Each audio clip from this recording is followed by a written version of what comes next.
सदगुरु की प्यारी सात संगत जी, परमपिता परमात्मा की बड़ी रहमत बड़ी दया होती है, तब जाकर के हमें सत्संग मिलता है। सभी संतों ने इस बात पे जोर दिया है, लेकिन हम साधारण दुनिया की मान बढ़ाई की बातों में इतने गहरी दलदल में चले गए हैं कि हम सत्य को नहीं जान पाते हैं। हमारे भीतर जो आत्मा है, इस जीव आत्मा ने न जाने कितने लिबास बदले हैं। जैसे हम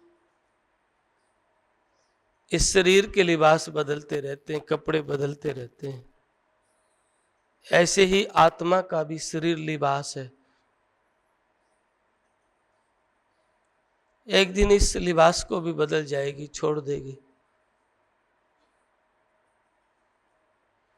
और ये लिबास जब तक बदलती रहेगी आत्मा, कभी किसी योनि में कभी किसी योनि में, जब तक ये आत्मा मूल तत्व को नहीं जान पाएगी, अपने परमानंद को नहीं जान पाएगी, अपने निज रूप की हम पहचान नहीं कर पाएंगे, तब तक हम भटकते रहेंगे। कभी किसी शरीर में कभी किसी शरीर में। कर्म के अनुसार जो कर्म करते हैं उसके अनुसार योनियां मिलती हैं, शरीर मिलता है, परिवार मिलता है।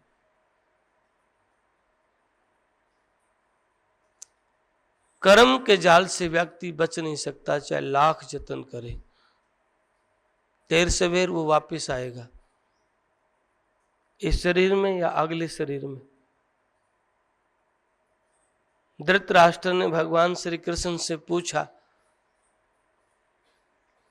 मैं 100 जन्मों की जानता हूं, मैंने ऐसा कोई कर्म नहीं किया जिससे मुझे अंधा होना पड़ा। तो भगवान श्री कृष्ण ने कहा, हे राजन, आपने 108 जन्म पहले एक पक्षी की आंख फोड़ी थी। धृतराष्ट्र ने पूछा था, भगवान मैंने 100 जन्मों की जानता हूं। तो भगवान श्री कृष्ण ने कहा कि हे राजन, 108वां जन्म पे विचार करो, आपने एक पक्षी की आंख फोड़ी थी और 108 जन्म के बाद धृतराष्ट्र को अंधा होना पड़ा। कर्म लौट के आता है व्यक्ति के पास। इसलिए अपने कर्म को ठीक करना, विचार को ठीक करना, ये मायना नहीं रखता है आप जब तक कितना करते हैं, ध्यान कितना करते हैं। मायना ये रखता है कि आपकी विनती, आपकी प्रार्थना में आपका समर्पण भाव कितना हुआ है। क्योंकि आपका हृदय जब समर्पण होता है तो कोमल होता है, निर्विकार होता है, दोष रहित होता है। और जब दोष रहित कोई प्रार्थना करता है तो स्वभावतः उस व्यक्ति के जीवन में बदलाव आता है।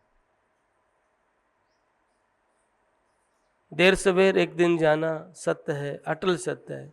शरीर भी जाएगा, मित्र भी जाएंगे, परिवार भी छूट जाएगा। चाहे कितने दौलत शोहरत वाला हो, कितना पद मान सम्मान वाला हो, अटल सत्य है।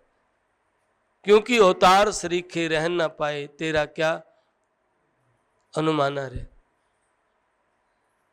इसलिए अपने जीवन को सार्थक करना है, नेक कर्म करते हुए परमात्मा को याद करो, प्रभु को याद करो,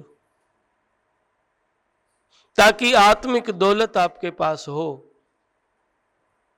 दुनिया के बड़े बड़े वेद शास्त्र ग्रंथ याद करने से कोई दौलत नहीं मिलती है। हाँ, वक्ता हो सकते हैं, छोटे छोटे बच्चे आज टीवियों पे वक्ता है, मधुर शास्त्र युक्त बातें हैं, पर शास्त्र युक्त व्यवहार नहीं होता, शास्त्र युक्त विचार नहीं होता।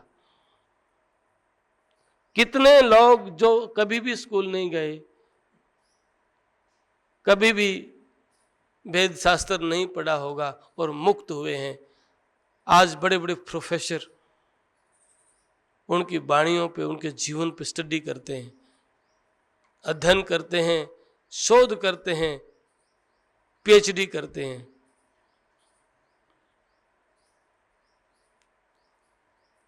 इसलिए जिन्होंने अपना आप को जाना, उसने सब जान लिया। हम स्वयं से दूर भागते हैं, कभी अपने भीतर झांक के, अपने भीतर प्रार्थना जो गीत उठ रहा है उसको नहीं गाते। स्वभावतः सद्गुरु कृपा के बिना ये बोध नहीं हो सकता। भेदी हो कोई दूर का, जो भेद लखावे, फिर माइंड खोजता है विद्वान को, कोई हो ऐसा नहीं। प्यास भीतर होगी तो बुझाने वाला आ जाएगा। इतिहास गवाह है, स्वयं आए हैं उद्धार करने के लिए। इसलिए अपने जीवन को सार्थक करना है तो नित्य मालिक के नाम की बंदगी करते हुए आहार, व्यवहार और विचार ठीक रखिए। और आपका आहार, आपका व्यवहार, आपका विचार ठीक नहीं है, कितना ही दान पुण्य, कितना ही जप तप, कितना ही मंदिर पूजा पाठ, कितना ही माथा तिलक, मालाएं बढ़ाएं, लटाएं बढ़ाएं, कोई फर्क नहीं पड़ेगा। लोगों में होड़ रहती है 1 माला, 10 माला, 50 माला, क्या फर्क पड़ता है। मन चंगा तो कटौती में गंगा, मन ही ठीक नहीं है तो सद्गुरु के पास बैठने की जो खुशबू है वो कैसे ले पाओगे? कैसे जान पाओगे कि सद्गुरु केवल आपके लिए बोलते हैं? और माया बीच में बैठ के आपको हजारों विचार पैदा कर देगी, जिससे जीव भक्ति मार्ग से भटक जाएगा। और हो रहा है ऐसा ही, हम भटक रहे हैं, दुखी हैं,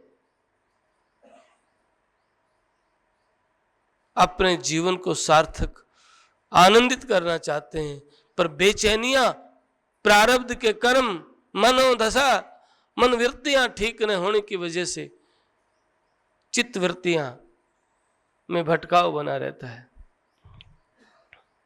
सोने में भी सपने कहीं कहीं कहीं कहीं। और एक दिन ऐसे ही ये व्यक्ति का जयराम जी की हो जाएगी, पंछी उड़ जाएगा। कोई बच्चा है, कोई जवान है, कोई वृद्ध है। ये तो एक यात्रा है। सूर्य उगता है तो गगन में भी चढ़ेगा और ढल भी जाएगा। बस इतना ही आपका सफर है। इस सफर में यदि आपने भीतर की यात्रा की, भीतर को जाना, तो दुनिया की वो दौलत पाई जो आप सोच भी नहीं सकते। आप जीवन मुक्त हो गए, काल का ग्रास बनने से बच गए।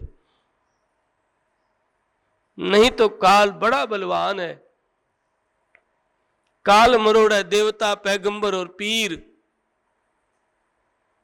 नितानंद कोई थिर नहीं जिन जिन धरा शरीर। काल देवी देवता पीर पैगंबर को खा जाता है और कोई स्थिर नहीं रहा जिसने शरीर धारण किया है। काल के जाल से वही बचाता है जो सतगुरु का शरणा लेता है। ब्रह्मा विष्णु महेश से 3 लोक में कौन बड़ा, लेकिन गुरु के आगे ये भी अधीन है, क्योंकि गुरु के बिना इस जीवात्मा का कल्याण नहीं हो सकता। वेद शास्त्र भी कहते हैं, ध्यान मूलम गुरु मूर्ति, पूजा मूलम गुरु पदम, मंत्र मूलम गुरु वाक्य, मोक्ष मूलम गुरु कृपा। गुरु कृपा बिन मोक्ष नहीं है, ऐसा वेद कहते हैं। इसलिए संत संगत करनी अनिवार्य है। हमारे महापुरुषों ने हमारे सनातन धर्म में इस बात पे जोर दिया है। लेकिन हम पाश्चात्य से प्रभावित होके, आडंबर और पाखंडों से प्रभावित होके अपने जीवन को बर्बाद करके चले जाते हैं। जागो, ब्रह्मांड की ऊर्जा आपके लिए तैयार है, आपकी मदद के लिए। लेकिन हम मनमुखी तरीके से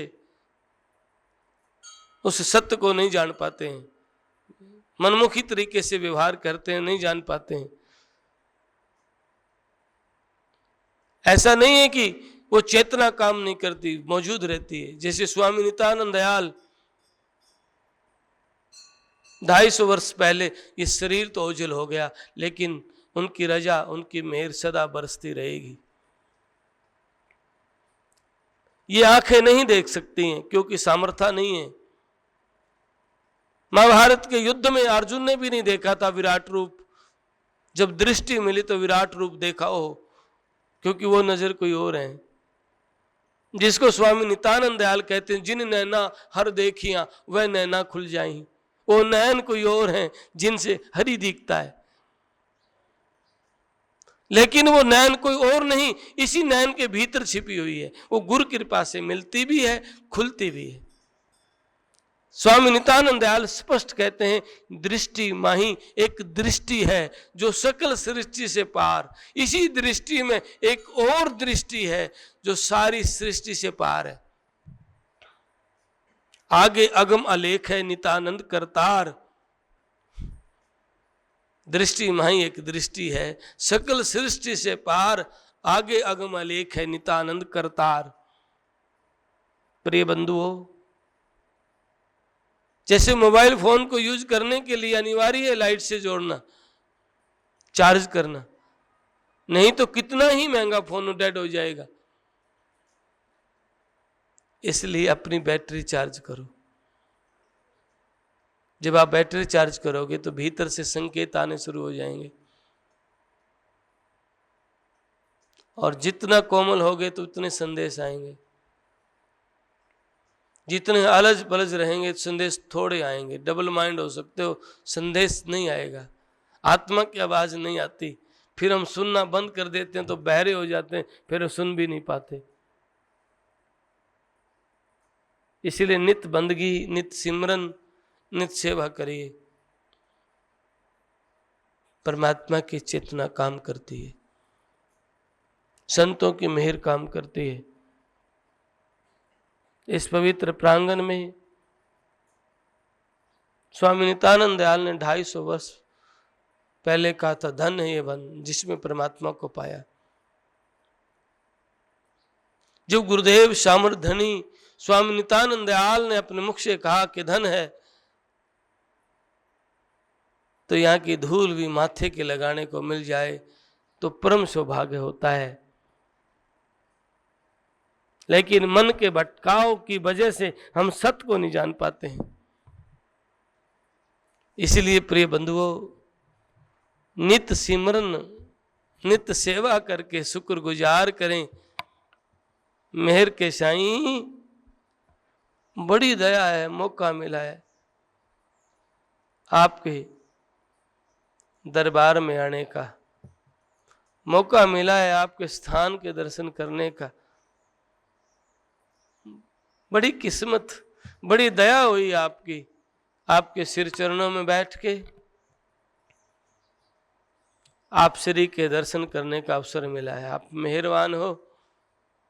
इसलिए मेरे मन में कई बार बड़े विचार आते हैं।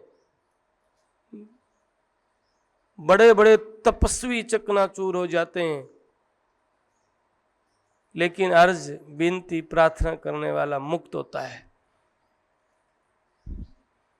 बड़े बड़े तपस्वी, बड़े बड़े तपस्या करने वाले, इतिहास गवाह है, चकनाचूर हो गए। भाग रे फकीर का बाल का कनक और कामनी भाग ला गया, मार तो लेंगे, बड़ा चिल्लाएगा, बड़ा बेवकूफ तो नहीं भाग्या। श्रृंग ऋषि से मार लिए थे, बचा नहीं जिन्हें लाख त्याग्या। दास पलटू जन बचेगा सोई, जो बैठ सत्संग दिन रात जाग्या। श्रृंगी की माया ने भृंगी बना दी। पाराशर ऋषि कैसे लूट लिए, बड़ा अटपटा खेल है। लेकिन जो हृदय से प्रार्थना करता है, जो हृदय से शुक्रगुजार करता है, मुझे लगता है उसकी बात जल्दी बनती है। इसलिए अर्ज करते रहें कहें कबीर एक बिनती मोरी, मत घालो महाराज यम की नगरी, ये काल की नगरी से बचने के लिए संत सदगुरु बिनती प्रार्थना नाम की कमाई के लिए कहते हैं। क्योंकि नितानंद हरि नाम बिन कबू मुक्त ना होए, तपी तीर्थी वेद पढ़ चले नाम बिन रोए। अपने पल्ले नाम राव की गांठ है, मालिक के नाम की गांठ है तो भाई काम आवेगी, नहीं तो जीवन बर्बाद हो जाएगा। इसलिए नित नित बंदगी सिमरण करके अपने जीवन को सार्थक करें।